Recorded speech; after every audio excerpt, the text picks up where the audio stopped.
Hi friends, welcome to my YouTube channel. ಇವತ್ತೇನು ನೋಡ್ತಾ ಇದ್ದೀವಿ ಅಂದರೆ sweetless khoa with carrot halwa. ಅದು ಹೇಗೆ ಮಾಡೋದು ಅಂತ ನೋಡೋಣ.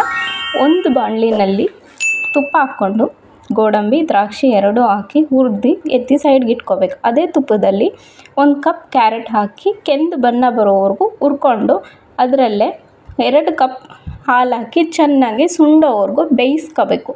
ಅದು ಸುಂಡಿದಾದ ನಂತರ 1 ಕಪ್ ಸಕ್ಕರೆ ಹಾಕಬೇಕು. ಸಕ್ಕರೆನೂ ಚೆನ್ನಾಗಿ ಸುಂಡಿಸ್ಬೇಕು. ಆ ಹಾಲಲ್ಲೇ ಕ್ಯಾರೆಟು ಬೇಯಬೇಕು, ಹಂಗಿದ್ರೆ ಟೇಸ್ಟ್ ಚೆನ್ನಾಗಿ ಬರುತ್ತೆ. ಅದು ಚೆನ್ನಾಗಿ ಸುಂಡೋವರೆಗೂ ನಾವು ಕೈ ಬಿಡ್ದಂಗೆ ಸ್ಪೂನಲ್ಲಿ ತಿರುಗಿಸ್ತಾ ಇರಬೇಕು. ಅದು ತಿರುಗ್ತಾ ಇದ್ರೇ, ಇಲ್ಲಾಂದರೆ ತಳ ಹಿಡಿದ್ಬಿಡುತ್ತೆ. ಹಾಗಾಗಿ ಅದರಲ್ಲಿ ಏಲಕ್ಕಿ ಪುಡಿ ಮತ್ತು ಸ್ವೀಟ್ಲೆಸ್ ಕೋವಾ ಹಾಕ್ಕೊಂಡು ಚೆನ್ನಾಗಿ ಮತ್ತೆ ಇನ್ನೊಂದು 5 ನಿಮಿಷ ಬೇಯಿಸ್ಕೋಬೇಕು. ಆದ ನಂತರ ಲಾಸ್ಟಲ್ಲಿ ಗೋಡಂಬಿ ದ್ರಾಕ್ಷಿ ಹಾಕ್ಕೊಂಡು ಸರ್ವ್ ಮಾಡಿದ್ರೆ ಆಯಿತು. ನಿಮಗೆ ನಮ್ಮ ಯೂಟ್ಯೂಬ್ ಚಾನಲ್ ಇಷ್ಟ ಆಗಿದರೆ ಲೈಕ್ ಮಾಡಿ.